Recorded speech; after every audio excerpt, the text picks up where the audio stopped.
Like, do you think like Tim Dillon's penis is as good as this cigar? It's probably bigger. It'd be funny if Tim Dillon, when he was skinny, his penis was like this, and then he got fat, and then it became like this. I don't know. Sorry. Hey, easy with the teeth. I'm sorry. Just can't. No, that relationship's not gonna work out. So maybe we'll stick to Whitney. Let's see what the Velveeta Room. What a fucking name. What a fucking name for a comedy room. The Velveeta Room. So fucking second tier, Austin. The Velveeta Room. Velveeta. Fake cheese. The fuck? Let's call it like the craft room. Make it like, call it like Vermont cheddar. The Velveeta Room. It's not even like it's just like What is that ironical? What is that? I don't know. Maybe I'm being overly critical. I don't know. It's not their fault. It's Austin. What do you expect? Sponsors of the show: Macanudo cigars, now shaped like Tim Dillon's penis when he was skinny. Tic Tacs. Tic Tacs, sponsor the show. Skip dessert, try Tic Tac. If you like orange Tic Tacs, you're into something that I think a lot of people are. It's like a hidden pleasure. They say 0 calories on them, but is that true? I read that each one's 2. So when you have like this whole case is 60. So it's 200. So 200 of these fuckers, and that's 400 calories. This is like a chocolate bar. It's not fake. There's something in here. Wouldn't it be funny if like each Tic Tac had a high dose of aspartame in it or some shit like that, some like artificial flavoring, and gave people brain damage, and people said, "Hey, you can't eat Tic Tacs anymore." And then people said, "Oh my God, I tried to quit Tic Tacs and I couldn't. Now I'm in rehab for Tic Tacs." Tic Tac rehab. What are the odds of that? There's a whole bunch of things that people are addicted to they don't have rehabs for yet. It's so new, they don't even know. Like condiments, what's that shit? I have a T-shirt. It's the red you know what I'm talking about? Not ketchup. Sriracha. Fucking sriracha. That's what it is. Yeah, sriracha. Taste. I'm not even into it. People just like the shirt. A lot of women complimented me on this shirt. Makes me feel good about myself. A compliment's a compliment, regardless of who's saying it. It's great. Anyways, yeah, that's an addiction. Monster energy drinks can be, I love them. Great sponsor of the show. Thank you, Monster. But you gotta tone it down. Don't have 10 of these a day. You can have caffeine doses. It's over 1 milligram of caffeine, very bad for you. Causes neuroplasticity issues as you get older. Coke Zeros, all these things we use to get by in the day. They're like, there could be rehabs for them. It's like, well, why do you use all these things? Because life is repetitive. Life in the work world does not allow you just to like take days where you just go like, I just want to be here, just not think about anything. It's very hard to do that. That's why I encourage a lot of people not to work. It was really good. The pandemic taught people be lazier. Totally good. Except for a couple people. Some people took advantage of it too much. They got too lazy. You gotta take some time, but don't make it like a thing forever. It was nice for people to actually take a break and be on unemployment and like be like, oh, I don't have to do anything. That is interesting. That's a nice reset. But I don't want it to be something like the Great Reset where it should be permanent. I think it gives you some perspective to think about, is this where I want to be in my life? Is this what I want to be doing? Do I want to be hooking on the weekends for extra money, or could I use that for something more constructive, like going back to school? Idea. This is a group of people here that I watched a New York Times piece where they're nervous about going back to work and don't think they should, ever. And you can shake hands. You can even give each other a hug.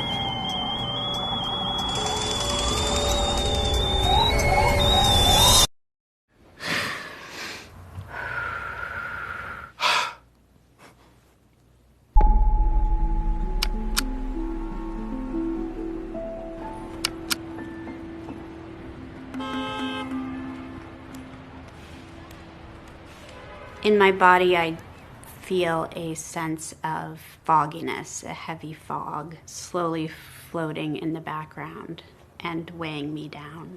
Going back out onto busy streets again honestly makes me feel a little nauseous. My muscles tense up and I feel my heart racing faster. It's basically tension. Those tense points in my shoulder, those queasy parts of my stomach, my lower back, my brow. After the shutdown started, it really felt like the volume got turned down. And it was like we went to sleep, humanity kind of went to sleep.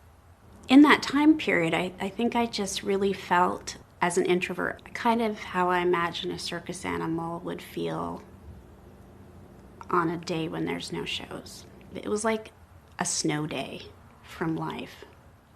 I felt safer.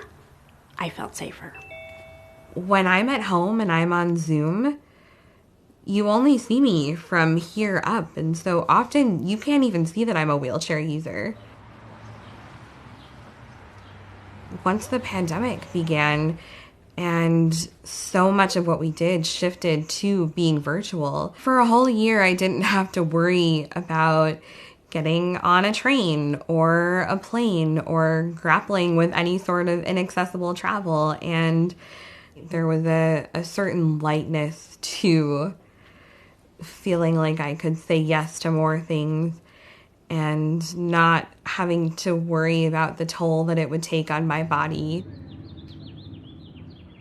When it first started, the pandemic, it was very comfortable for me. I began to feel very relaxed. I kind of wondered, why I was feeling so comfortable. My husband is white, and we often have conversations with folks that we meet on the street, and I become invisible.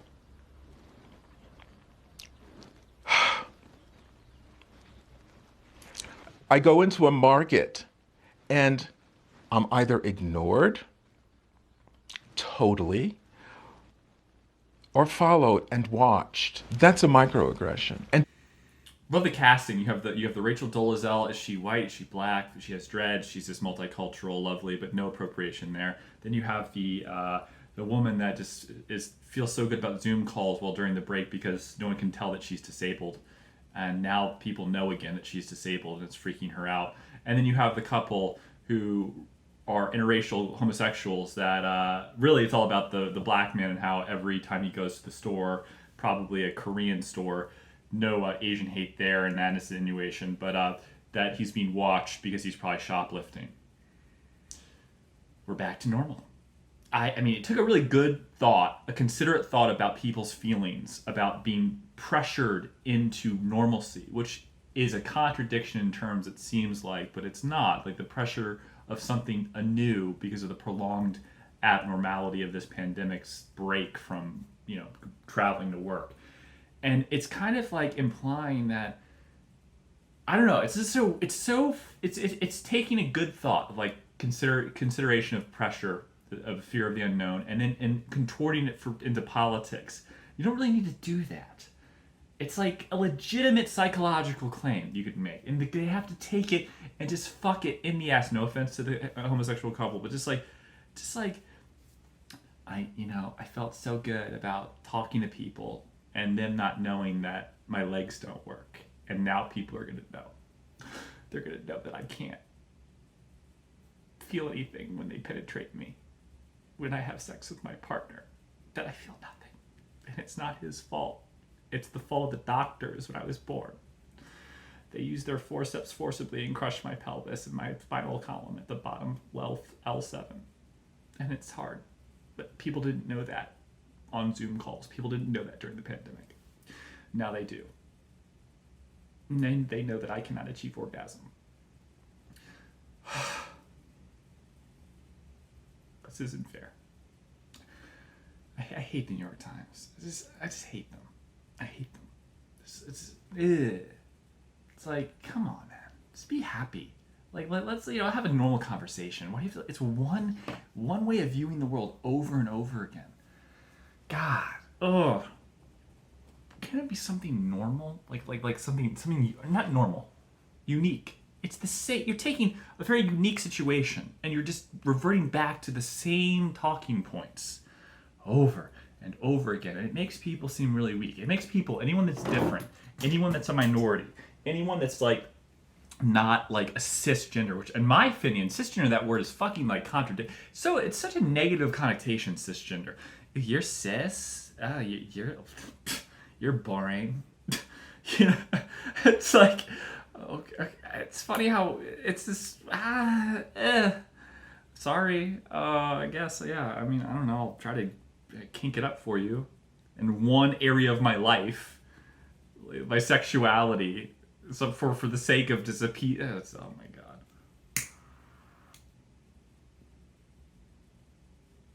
What are we doing? Ah, man, these people. God. They're just like pawns. And who doesn't like the attention? I'm sure all of them are really excited to tell their friends they were part of that piece. All of them were.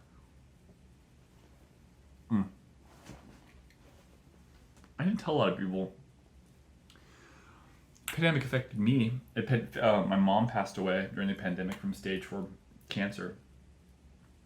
Stage 4 metastatic breast cancer. She was diagnosed 18 months before that. And, yeah. We started a GoFundMe to raise money. And we actually didn't say it was cancer because we felt like we could get more money. So we said she was hit by a bus. The bus driver had COVID and he was running a temperature. He should have been working that day. That's the story. We've raised over $700,000 so far. I'm not going to tell you the name of the Earl so you don't call the FBI and get me in trouble for lying, but it's nice to have the money, and my mom would have wanted me to have it. So, who are you to say that I can't have that money? She did die. Who am I hurting?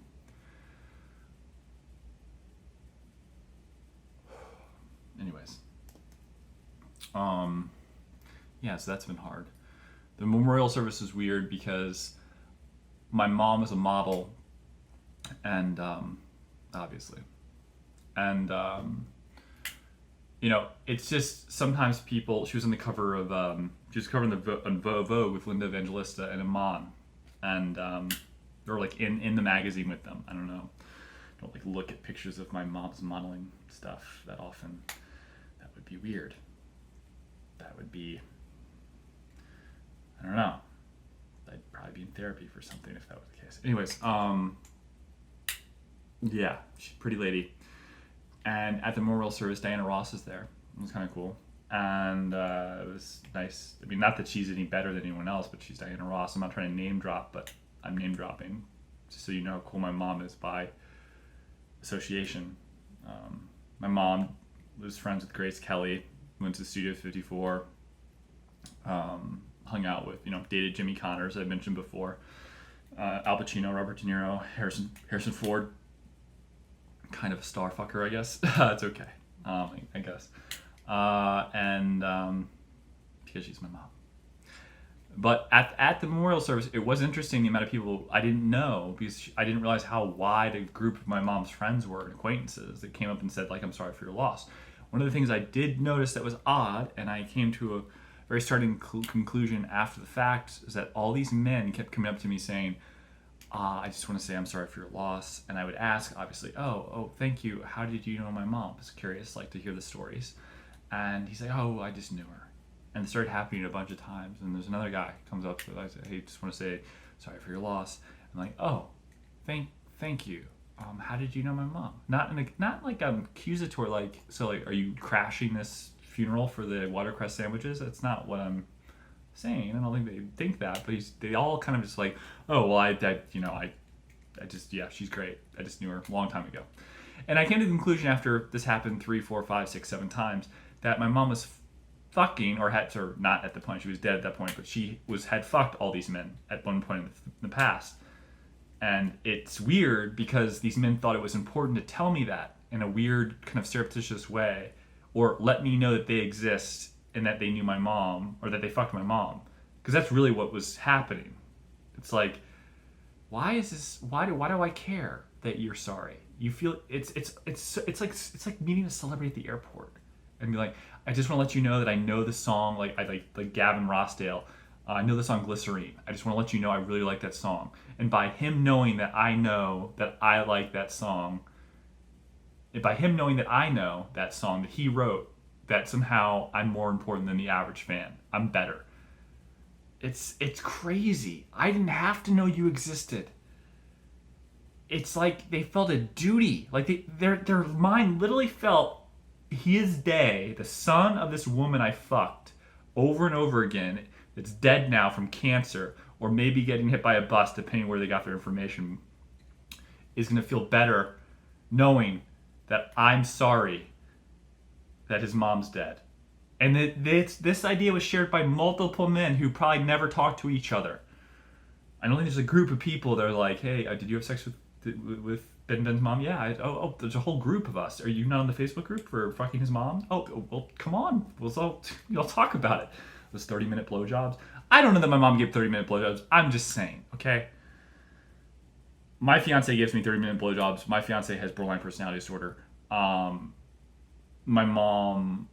My dad has narcissistic personality disorder. Borderline's like narcissist. Odds are I've talked about possibly having these symptoms. I try to avoid them as much as I can because I think narcissism, ultimately entitlement, is not good for a person. It limits your ability, regardless of how talented you might be, and any IQ or abilities are passed down by your parents, or delusions of grandeur. All these things are just not good for you.